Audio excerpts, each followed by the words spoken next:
Assalamualaikum warahmatullahi wabarakatuh.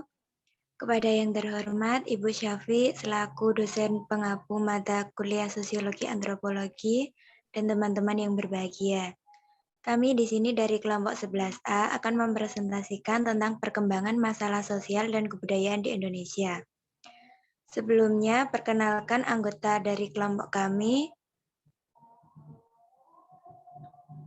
Untuk yang pertama, ada Fihima Arsindi Salsabila dengan NIM 045, dan yang kedua ada saya sendiri, Hesti Normalena dengan NIM 046. Untuk materi yang pertama akan disampaikan oleh Fihima. Kepada Fihima dipersilahkan. Baik, terima kasih moderator. Di sini saya akan menyampaikan tentang pembahasan yang pertama, yaitu masalah sosial budaya dalam masyarakat majemuk. Asal muasal dari konsep masyarakat majemuk atau plural society yang dikenal dalam ilmu-ilmu sosial sebenarnya mengacu pada tulisan Furnifal yang mengidentifikasi masyarakat jajahan Hindia Belanda sebagai sebuah masyarakat majemuk, yaitu sebuah masyarakat yang terdiri atas kumpulan orang-orang atau kelompok-kelompok yang berbaur tetapi tidak menjadi satu.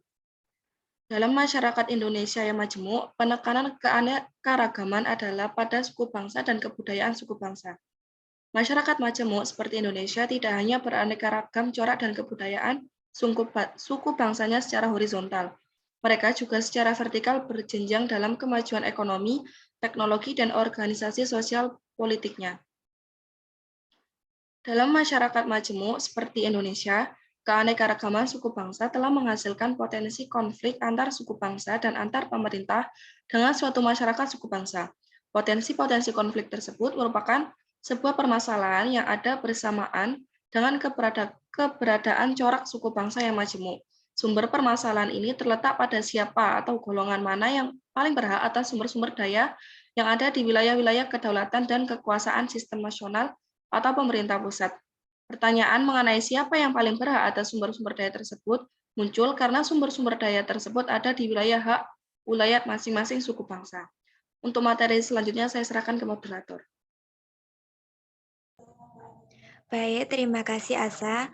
Untuk materi yang kedua akan saya sampaikan sendiri, yaitu sumbangan antropologi dalam perkembangan kebudayaan nasional.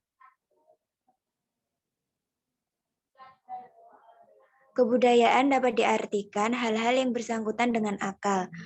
Pengembangan kebudayaan nasional pada hakikatnya adalah perubahan dari kebudayaan yang sekarang bersifat konversional ke arah situasi kebudayaan yang lebih mencerminkan aspirasi tujuan nasional.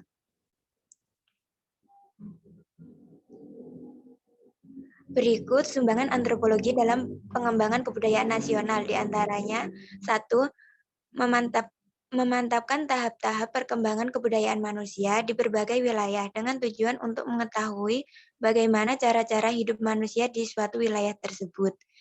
Dengan demikian, dapat diketahui tentang asal-usul kemunculan keberadaban suatu wilayah, memahami tentang perubahan-perubahan sosial masyarakat di suatu wilayah, dan dapat dijadikan acuan sebagai perkembangan sosial budaya masyarakat.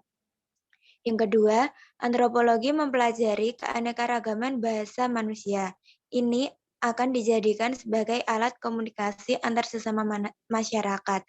Di sisi lain, juga sebagai alat untuk mewarisi adat istiadat dari generasi ke generasi.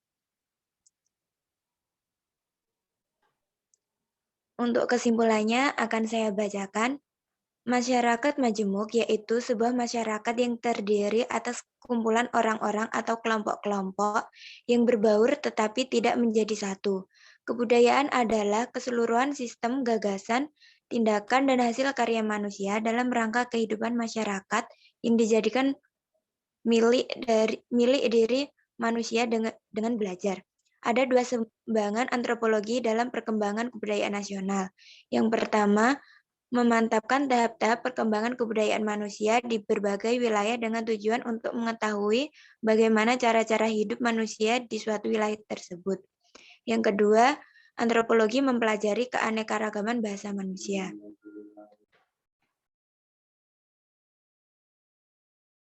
Demikian presentasi dari kami.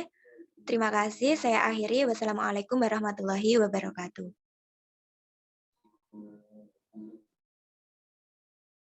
Oke, tak stop record.